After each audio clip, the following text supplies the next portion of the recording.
লাশটি এখন নিয়ে যাওয়া হচ্ছে শহীদ প্রেসিডেন্ট জিয়াউর রহমানের মাজারে। আমরা এই মুহূর্তে ঢাকা এডিশন 24 এর পক্ষ থেকে আপনাদেরকে দেখানোর চেষ্টা করতেছি। তার তার মরদেহটি নিয়ে যাওয়া হচ্ছে। আমরা আপনাদেরকে ঢাকা এডিশন 24 এর পক্ষ থেকে আমরা দেখানোর চেষ্টা করতেছি। আমাদের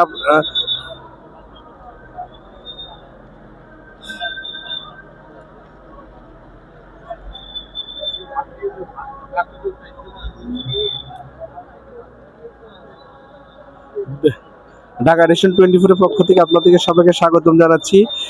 এই মুহূর্তে বিদেশি রাষ্ট্রদূতরা তারা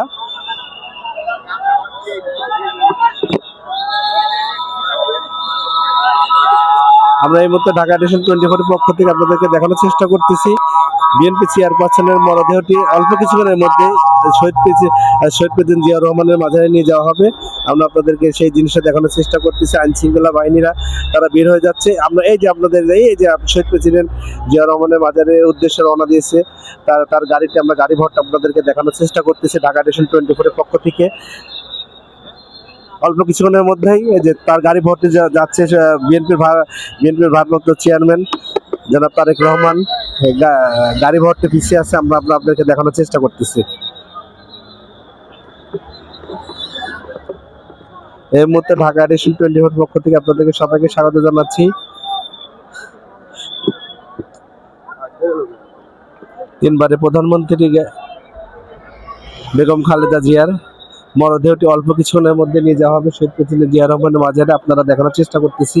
এই মুহূর্তে সবাই জানাজা শেষ করে সবাই জিয়া উদ্যানের দিকে রওনা দিচ্ছে। আপনাদেরকে আমরা দেখানোর চেষ্টা করতেছি ঢাকা এডিশন 24 এর পক্ষ থেকে।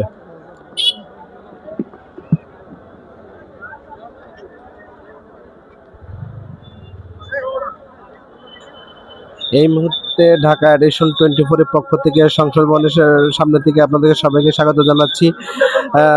গণতন্ত্রের মা আপসীন নেত্রী, তিনবারের সাবেক প্রধানমন্ত্রী, বাংলাদেশের প্রথম নারী প্রধানমন্ত্রী, গণতন্ত্রের মা বিএনপি চেয়ারপারসন বেগম খালেদা জিয়ার মরদেহ অল্প কিছুক্ষণের মধ্যে এখান থেকে নিয়ে যাওয়া হবে। এই রোডটার দিকে নিয়ে যাওয়া হবে। আপনাদেরকে আমরা দেখানোর চেষ্টা করতেছি। তার কাছে জিজ্ঞেস করব আপনার পরিচয়। প্রধানমন্ত্রী সাবেক। আমার নাম ফিরোজ মাহমুদ, পাবনা জেলা সুজানগর থানা আমিরপুর ইউনিয়ন, আমিরপুর থানা সুজানগর নাকি। আমাদের তিনবারের প্রধানমন্ত্রী খালেদা জিয়া তার মৃত্যুর সুখ সংবাদ শুনে আমরা এখন ভেঙে পড়ছি। আমরা আসলেই ভাষা বলার মতন কিছু নাই। স্বৈরাচারী হাসিনা আমাদের নেত্রীকে অনেক কষ্ট দিয়েছে, জেল খাটাইছে 17-15 বছর। আমাদের নেত্রীকে অনেক তাকে ওখান থেকে তার জীবনের লাইফটা নষ্ট করে দিয়েছে। এই স্বৈরাচারীকে সুষ্ঠু বিচার হোক এবং আমাদের নেত্রী যে আল্লাহর কাছে মাগফিরাত কামনা করে সে যিনি বেহেশতে নসিব